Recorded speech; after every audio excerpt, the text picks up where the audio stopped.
kulan wacan oo wanaagsan daawadayaal meel walba dunida ka joogtaan kusoo dhawaada warka kooban ee warbaahinta dowladda Puntland.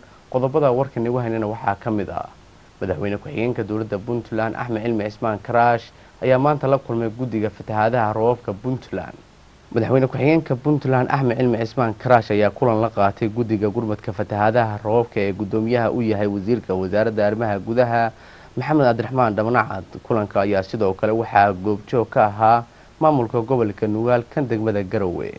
ujeedka kulanka ayaa ahaa in guddigu uu ka warbixiyo shaqooyinkii uu qabsoomay oo ay ka mid yihiin furista wadada laamiga ah ee isku xirta gobolada Puntland, taasi oo ay hadda si caadi ah u isticmaalaan gaadiidka u kala goosha gobolada Puntland.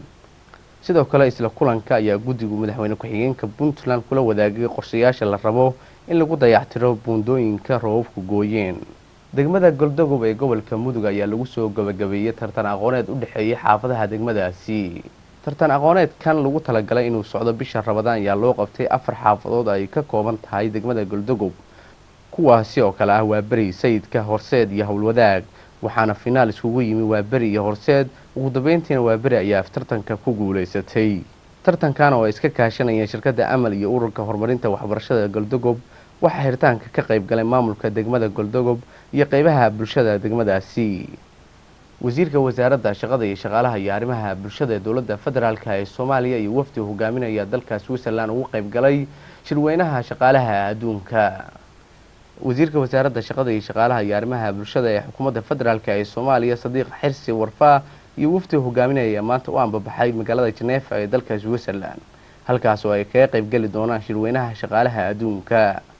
safarkan uu wasiirku ku tagay magaalada Geneva ayaa waxaa ku weheliyay xubno ka socda ururada shaqaalaha iyo loo shaqeeyayaasha Soomaaliya si ay halkaasi ugu soo bandhigaan baahiyaha shaqo ee dalka ka jira. caasimadda dalka Greega ee Athens ayaa 180 sano kadib yeelanaysa masjid.